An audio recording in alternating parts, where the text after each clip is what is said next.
Hi and welcome back. I showed you how to make this bouquet, which I absolutely adored. I also said that I would show you how to do table flowers matching the bouquet, unless I think I did. But even if I didn't, I now need to show you. Now, if you're looking for something formal using those same components as were used in the bouquet, here is a container that I've found and given a quick paint and for a more classical look. But if you wanted something that was more a little bit rustic, you could do the same design using the can or something ceramic, or you could even do it into a vase or a glass vase. But I'm going to show you how to do the same design that goes into your bouquet into this classic urn. Okay, so let's just begin. I always like to get my foliage in first, and the first thing I'm going to put in is the Wandering Dew. Into my container here I've got 1.5 blocks of foam, but the foam that you use and how much you need will depend on the inside cavity of your container. Right, getting this here, and because it's artificial, I can be quite rough in putting that in. Lots of people say to me, oh, but you can't use artificial. Yes, you can. Who said you can't? And you know, if the bride wants or desires Wandering Dew, you and I both know that you can't use it because it will last all of 5 minutes. So it is quite nice to be able to use artificial when you need to. And you know what? It's the overall look that really counts, isn't it? Now with the staghorn, I'm just going to push that out to there like so. And with this little bit of fern, I'm just going to bring that into there. So look what we've achieved. So we've got this that's coming out one side. I've got the beautiful fern and its lovely texture. And then I've got the staghorn coming out the other side. Now, because I have used grey, I'm going to use some beautiful gum, and I love the smell of gum. So gum's readily available in most places unless you live in the desert. But I did do a wedding in Las Vegas a number of years ago, and the bride wanted hydrangeas and gum, and I managed to get it. So I think that there are ways and means that you can get most things. So I'm just going to bring that into there, and because I've got that other side, that on that side, and because I've got the grey here, I'm just going to bring that down and into there. I've also got some lovely bay. I love bay. It's got the most amazing fragrance. And when people are thinking, oh, it might not be real, it might, if they can smell something that is truly living botanical, you can get away with it. Now I'm just going to bring that, oopsie daisy, what's happening here? Oops, that little rubber bit. I'm going to put that into there, and I'm going to bring this bit here around and into here, and I'm just going to step it up and push that into there. Now look at that beautiful story. Now I also use these leaves, so I'm going to bring those leaves into there, and I'm just going to have those in a little clustered group. Now, if you're using artificial, you don't always need to cut it. All I do is just bend it up like I've done. Look at that, just bend that up and you can use it again another day. So that can just be pushed down and into there, and I'll just trail those bits down. Let's just have a wee wipe around here so that we're nice and clean. Okay, the next thing is I used fresh roses, and I also use these lovely roses.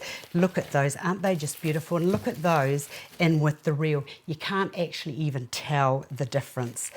Look, it's so beautiful. And the other thing is when you touch that real rose and then touch this, they actually almost feel the same. These here, artificial, don't have a smell, but do you want to know something? Those roses don't have a smell either. The other thing I need to do is to just share a wee tip. When you are buying commercial roses, you do realise that they've been sprayed, don't you? So don't put your nose up to them and give them a whiff, which I see lots of people doing, because we don't know what harmful chemicals have been sprayed on that rose. And the other thing I need to tell you is these roses are available from Prestige Botanicals, and we'll put the link up to where you can buy these. So, using the roses, I'm just going to bring the roses in to the design. The other thing that I do love working with fresh roses, but I do just need to tell you that in warm weather, roses don't last very long. That's why it's really nice to be using artificial when you're in a really hot environment, because you know that they're going to last. So I'm going to also bring, so I've got a clustered group of 3 over there.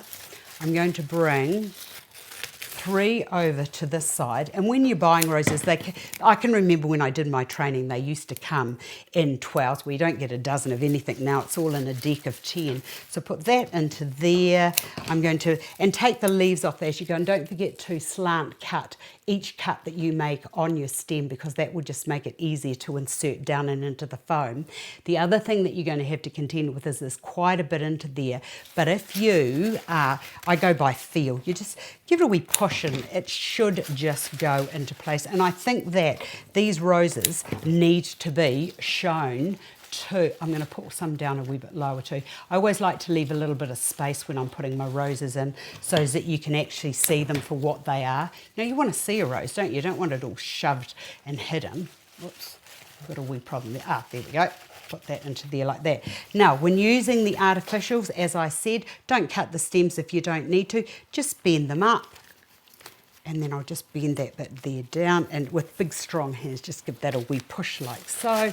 That can just go into there, and these are great because you get 3 for 1, which is fantastic. So just bending that up, that can go down into there like so.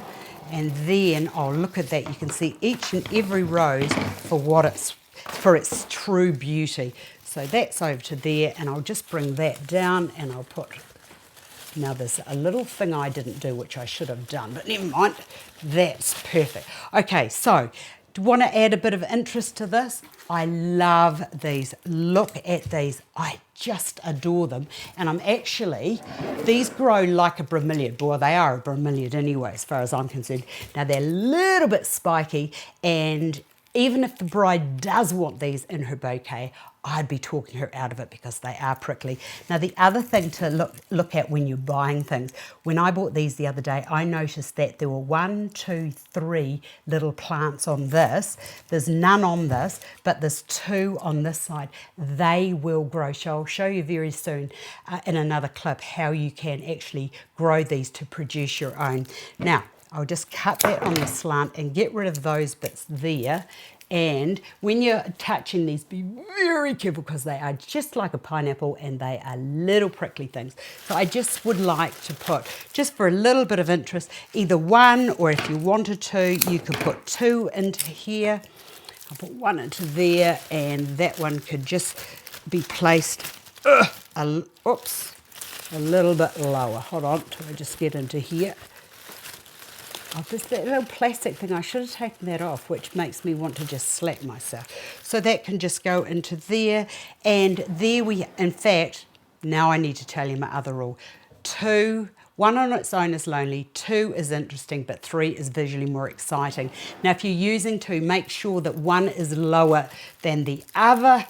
Yeah, that's better. So we've got 1 a bit lower than the other. And if you wanted to, you could perhaps put another 1 in. But to be perfectly honest, I think that 2's enough for now. So I hope you've enjoyed that. And yes, you heard it from me, you can incorporate artificial with fresh designs. So I hope you've enjoyed that. I've enjoyed sharing it with you, and I look forward to seeing you another day.